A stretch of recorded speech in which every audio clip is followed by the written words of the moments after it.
Okay, good afternoon, all protocols observed.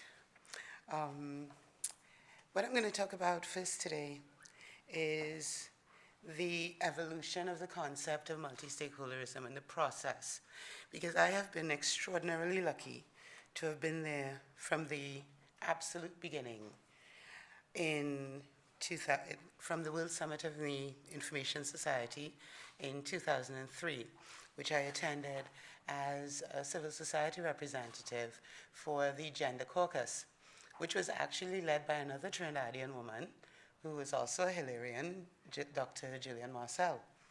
And that was a very interesting process. Hold on one second. This is a problem with the technology. It has just decided to lock itself off. Right. So here we are. So the evolution of the concept of multi-stakeholder cooperation from a vague notion in 2003, it has gained entry and acceptance into the highest spheres of policymaking, from the G8 to the OECD and the Council of Europe.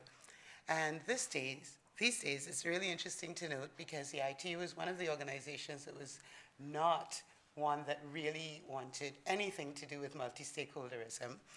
It's actually part of the World Telecommunications ICT Forum of the ITU, so they've accepted it as well. The thing that we have is that everybody uses the word, but it isn't necessarily clear that we all have the same understanding of what the multi-stakeholder process is. For some people, it's just getting multiple people in a room. For some people, it's a process of engagement with multiple stakeholders. For some, different stakeholders are at different levels. For some, everyone has to be at the same level, or else it isn't multi-stakeholder.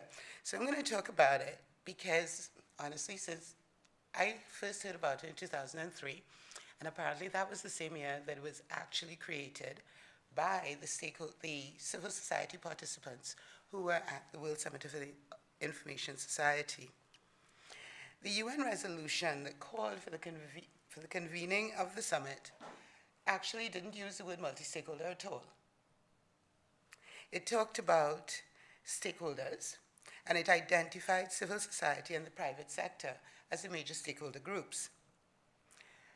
After the 2003 summit, internet governance was one of the problematic things that was shunted off into 2005 so that we could actually come to some sort of an agreement and something for people to sign in 2003.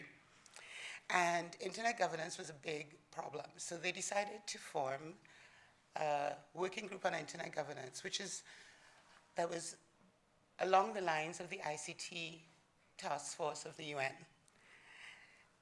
And like that, I was one of the supposed experts appointed to it. Not that there were any experts in internet governance at the time, because our job, our mandate was to identify it, define it, and tell everybody what it was. So we couldn't have been an expert in something that didn't really exist. But Marcus Kuma, who would become the executive coordinator of the Working Group on Internet Governance, I'll just call it WIGIG from now on, right? Okay. He reported on the WSIS negotiations on internet governance at the time and mentioned that the open and inclusive nature of the group would be key, and the multi-stakeholder nature of the UN ICT task force could definitely be a possible model in this regard. It was the WIGIG in 2005 that actually consolidated the use of the term multi-stakeholder. Our report used the term 11 times, our background report used it 18 times, and we also identified the need for the IGF in the terms of a global multi-stakeholder forum to address internet-related public policy issues. So it was via the WIGIG that the term found its way into the Tunis agenda. The IGF model created a platform for policy dialogue where all stakeholders took part on an equal footing. The Secretary General appointed an advisory group consisting of all stakeholders, also taking into account the newly identified stakeholder groups of the academic and technical communities. The advisory group became known in popular parlance as the Multi-Stakeholder Advisory Group, shortened to MAG, and that's the first MAG. And from February 2008, the UN officialized that, and it's simply called the MAG right now. And across the world, we've had similar groups forming, and they've all, like us, called themselves MAGs from that original multi-stakeholder advisory group. But what are the basic ingredients that qualify a process as being true to the multi-stakeholder approach? Multi-stakeholder participation in the WGIG and the IGF meant and means that all stakeholders participate on an equal footing. However, some structures are necessary in order to facilitate decision-making, because having a lot of people get together on an equal basis and talk is not something that leads to easy or quick decision-making, sometimes any decision-making at all. In our report, the WGIG report had in the working definition of multi-stakeholder the words "in their respective roles," which means de facto that stakeholders have different roles and functions.